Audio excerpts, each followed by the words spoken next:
Welcome to my channel Karma Romance Stories. Please like, subscribe for more videos.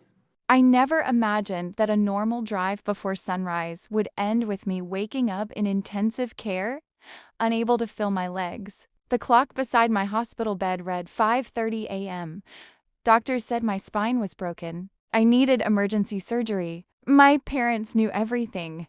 They promised they were coming, but they never arrived.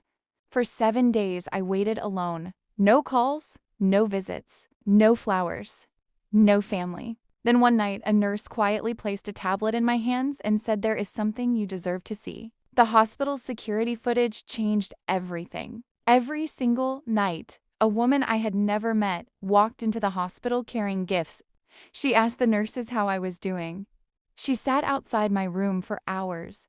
Then she quietly disappeared before sunrise. When I finally saw her face, my entire life changed forever. Stay until the end because nothing could have prepared me for who she really was.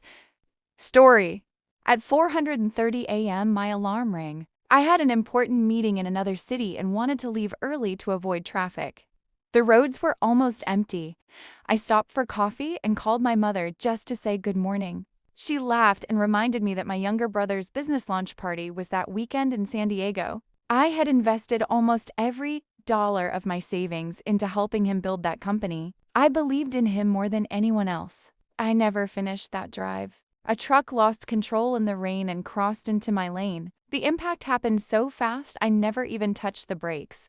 When I opened my eyes, everything was white. Machines beeped around me. My body would not move. A doctor introduced himself and explained that my spine had been severely damaged. Surgery would begin within hours. My first question was simple. Where are my parents?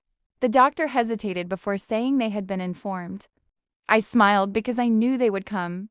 Hours passed. Nobody came. The surgery lasted nearly 8 hours. When I woke again, my phone sat on the bedside table. No missed calls. No messages. The nurse quietly helped me unlock it. Social media told me everything. My entire family had driven to San Diego. My brother's launch party was happening exactly while surgeons fought to save my ability to walk. Photos showed smiling faces, fancy dinners, fireworks, champagne, family pictures. Every single picture hurt more than my broken spine. I kept telling myself they would come tomorrow. Tomorrow became another tomorrow. 7 days passed. No one visited. Even the nurses started asking if I had family. I lied every time. I said they lived far away. The truth embarrassed me. On the 8th night, one nurse stayed behind after her shift ended. She gently said there was something strange happening every evening. She opened the hospital security recordings. At exactly 9:00 p.m. every night, the same woman entered through the front doors. She carried books, fresh flowers, small handmade gifts. Sometimes homemade soup. Sometimes letters addressed only with my first name. She always asked about my recovery. She never entered my room because visiting hours had ended. She thanked the nurses for caring for me and quietly walked away. Nobody knew who she was. Night after night, she returned. Always alone. Always leaving before sunrise. I stared at the screen, trying to remember her face. Nothing. I had never seen her before. The next evening, I asked the nurse to let her know I wanted to meet her. At exactly 9:00 p.m., she appeared again. She looked nervous as she entered my room. Before I could speak, she smiled with tears in her eyes. She said, "You probably do not remember me. 10 years ago, you saved my life." My mind raced. She reminded me about a freezing winter evening outside a grocery store. She had been homeless after escaping an abusive relationship. People ignored her. Some laughed.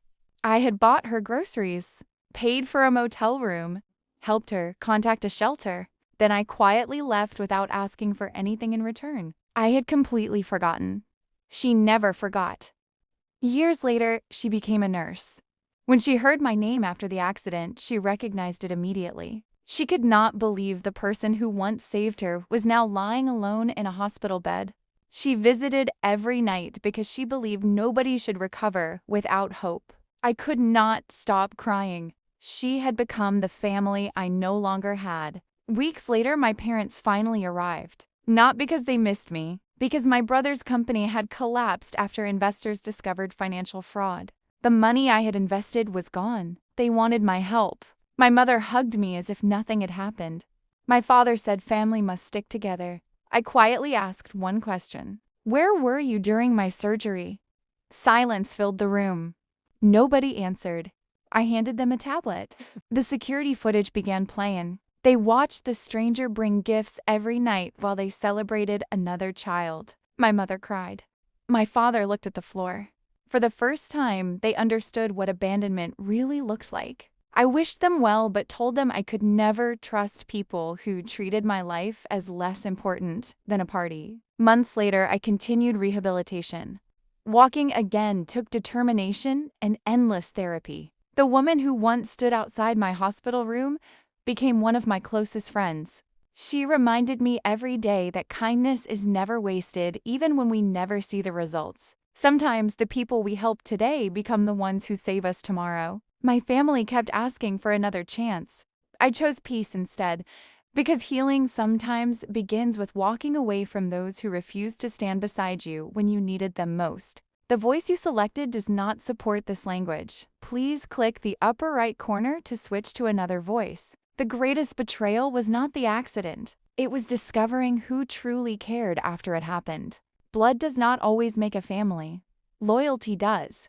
Compassion does. The stranger everyone ignored became the only person who never gave up on me. That lesson changed my life forever.